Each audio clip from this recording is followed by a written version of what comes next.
от тестовете се оглупява.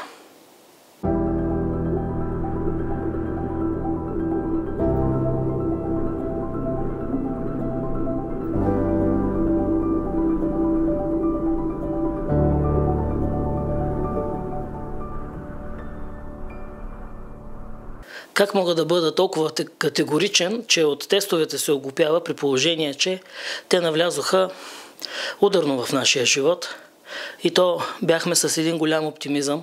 Спомням си, когато започнаха да ни обясняват как вече учителите нямало да изпитват така субективно, както до сега, да пишат оценки с отношение, този го харесва, онзи не го харесва, какви въпроси му били задали и така нататък. Щяло да бъде всичко много хубаво, щяло да бъде под формата на тест. Когато знаеш или не знаеш, то веднага се вижда. Отговаряш и когато ти отговаряш вярно, получаваш такава оценка, иначе получаваш друга оценка. Светът беше много красив, много хубав и 25 години по-късно започваме да виждаме, че учениците вече не четат, защото няма смисъл. Няма смисъл да четат, защото няма никаква разлика дали те са учили или не са учили по отношение на теста. За теста те трябва да хванат логиката на човека, който е правил теста. И понеже учителите имат една логика, имат един акъл, те успяват нещо да хванат и след това се стига до един такъв момент, в който учениците се концентрират на теста, без да са учили, и изкарват четворки. Ако са учили, могат да изкарат и повече, ако са решили някой друг тест също. Но фокуса, вместо от това те да трупат знания, да разбират и да надграждат, камо ли някакви умения, да създават, вече тръгваме към едно елементарно сканиране. Ето тук съм ви написал. Учениците сканират текста повърхностно. Това е просто, представете си една страница. И вие вече не четете това, което пише. Вие просто гледате от тези съвкупности от цифрички и буквички какво става за тест.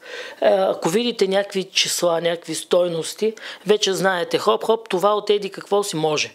И тук, например, преди една седмица попитах моите студенти, им казах, знаете ли, ще ви задам един въпрос, обаче аз въпрос няма да ви задавам, само ще ви дам отговори. И вие трябва да посочите според вас кой е верният отговор. И вие сега ще кажете, тая работа пък каква е. Ами ето така, вижте какво ми написах. 0,4%, 4%, 40%, 0,004%. И вие ще кажете, така както са написани, докато няма въпрос, няма и верен отговор. Идеята е да видим дали, понеже са 4 вероятните отговори, студентите, ако отговарят така без да имат някакви пристрастия, трябва всеки отговор да получи 25%. Истината е, че единият от отговорите получи най-много проценти. И това е отговора 0,4%. Вие ще кажете, що така? Ами вижте сега, 0,004%, това прекалено много нули има, за да го изразим като процент. Значи, общо взето, такъв отговор може би няма. Сега 40% е прекалено очевидно, прекалено е голямо. Може би това не се използва. Процент чак така 0,4 е много хубаво, 4% също. Но разбирате ли, студентите, като са тръгнали да разсъждават, са посочили този отговор, който при тях се пада трети. Тук го написах пръв, защото ги подредих по броя, по процента на кой колко е събрал като верни отговори. Иначе, когато бях асистент в Югозападния университет и там студентите правяха един тест. Това съм го разказвал по радиото. И в един момент ги гледам, че никой не чете въпросите. Директно почват да гледат отговорите. И си викам, малко ще им помогна, те не са ориентирани. И викам, момичета и момчета, сега ще ви кажа. Да знаете, четете въпроса внимателно, да разберете какво ви питат. След това виждате какви са отговорите. И те викат, доктор Каро, не се притеснявайте, ние ще се оправим, имаме си наш метод на работа. И едно момче пита друго момче, да му кажем ли? Какво да ми кажете, бе? И викат, ще ви кажем, наш човек сте. Вика, ние забелязахме, че въпросите на теста, т.е. отговорите, винаги верният отговор е по-дълъг от грешните. И аз викам, стига, бе. Те викат, така е. И хората всъщност на изпита, т.е. когато ги изпитваме, броят срички, за да видят кой е най-дългия отговор. И сега въпросът е, аз виждам един студент, който поставя грешен отговор. И аз викам, добре де, сега хубаво, ти знаеш кой е верният отговор, защо не посочиш него? И той вика, аз защото не се боря за отличен. Мен 1 ми стига. Аз викам, ама ти, викам, изкалата за... нали, знаете какви оценки ще получите? Те викат, да. Така, и мина това чудо. На следващия ден професор Пенчева ме вика да направим един тест. И сега какво забелязах? Тя взима от презентацията си някакво твърдение, което е вярно, и го слага като верен отговор някъде. После пише въпрос, на който въпрос това да се явява отговора, и след това вика, да измисли малко грешни отговори. Като грешните отговори пише и като види вече, че стана колкото верни отговор, вика, аз стига толкова. Да, обаче винаги това аз стига толкова е 1-2 срички преди верния отговор, и по този начин винаги може да се реши теста за отличен, без изобщо да сме чели. Това трябва да се осмисли сериозно от всички защитници на тестовата система. И да не ми философстват, че можело да се измисли такъв тест, който да бъде с еднакъв брой срички на отговорите. Хора, студентите са изобретателни, не само те. Всяко живо същество гледа да оцелее и се адаптира. Така че, ако някой си мисли, че студентите ще учат повече, защото има тест, бих му пратил много здраве. Защото те няма... представете си, вас ще ви дадат някакъв тест с някакви въпроси. Някои въпроси те са сложни. И вие четейки, всъщност не се подготвяте за теста. И тогава започвате да гледате други подобни тестове, почвате да вниквате в логиката, почвате да търсите всякакви начини, които вече нямат абсолютно нищо с така нареченото знание, с така наречената цел на теста. Защото тук, виждате, целта на теста е да се изкара теста. Това е. И никой не казва, че изкарването на теста е обвързано с наличието на знания. Така... Това вече ви го казах, че борят сричките, от тестовете се оглупява. Това мисля, че няма нужда да го дискутираме. В университета аз студентите не ги виня. Значи, аз работя с всякакви студенти, българи и чужденци, и чужденците са от цял свят. И виждам как всички имат един общ проблем. Проблема се нарича тестово изпитване. Всички са изпитвани от малки с тестове. И даже като им кажем, няма да ви изпитваме с тестове. И те са разочаровани. И аз им викам, ви вярно ли мислите, че като отидете в болницата и пациента ще каже, може ли тук да решим едно тестче? Какъв е този тест? Вие трябва да можете да навързвате процеси, да описвате различни неща, да виждате патологията, да осмислите откъде е тръгнала, да работите с изследвания, да анализирате, да предписвате терапии. Трябва да правите разни работи.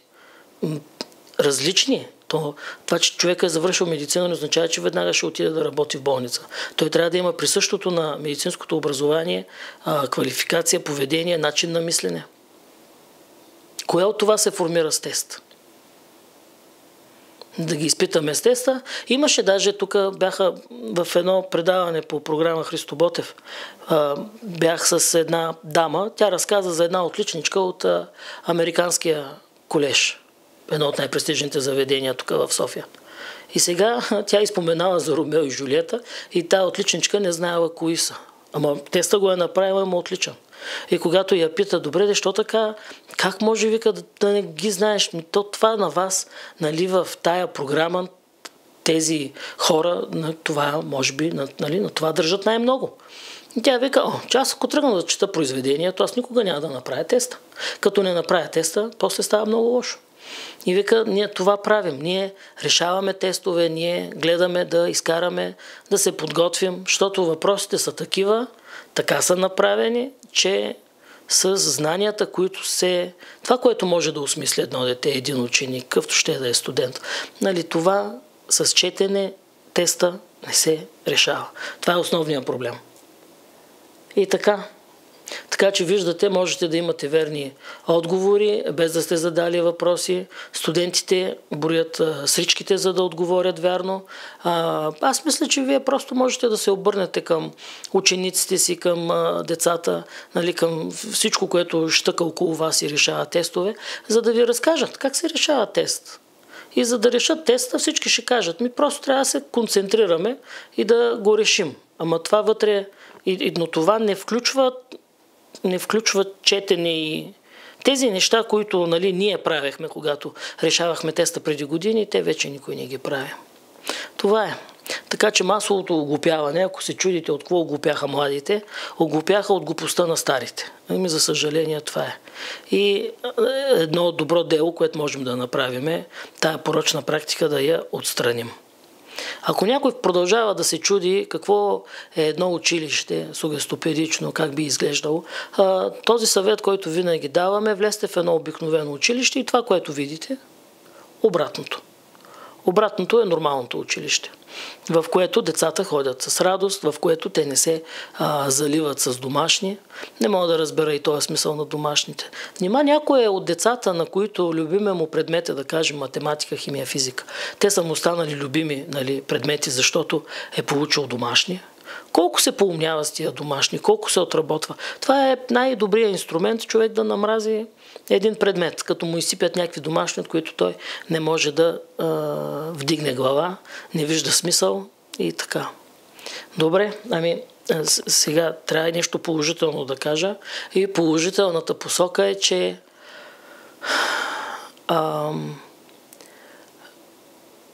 бях прекъснал правенето на видеа, защото бях зает с други неща.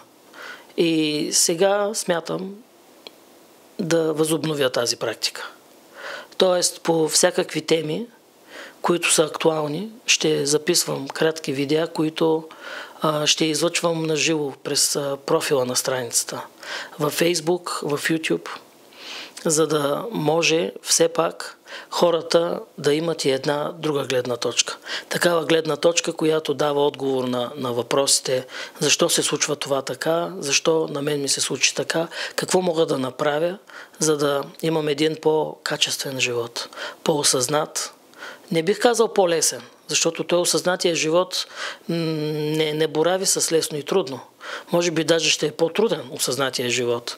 Но въпросът е в края на нашия живот ние да не си кажем пропиляхме го. Нищо не направихме. Имахме такива мечти, имахме такива идеи. Нищо от това не се случи. Защото ние бяхме страхливи или защото правихме неща, които другите очакват от нас, вместо да бъдем себе си. Как да бъдем себе си? Какво означава да бъдем себе си? Защото ние първо трябва да знаем кои сме, за да бъдем себе си. Ние как да бъдем себе си, ако ние мислим, че сме други. И така, по този начин, тази методика, има хора, които се цупят, казват, тя работи само с мотивирани деца, тя работи само с интелигентни деца. Значи, нашия мозък работи по един начин. С едни деца, които не са мотивирани, които не виждат бъдещето в живота си, нали, които са в тежки условия, вие ще имате също добри резултати. Въпросът е да, разбира се, и за очакванията, нали, трябва да бъдат реалистични, но методиката е за всеки. Аз за това и съм кръстил поредицата си. Ето, та има 1500 книги от другата страна на тази стая. И за това съм я кръстил. Сугестопедия за всеки родител и учител. Защото това не е само методика на преподаване. Това е комуникационна рамка, която, когато ние овладеем и започнем да използваме съзнателно и в една голяма степен пълноценно и редовно. Да не е сегистогиспедия.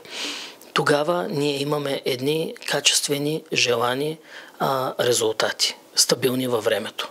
И мисля, че това е най-важното. Благодаря ви.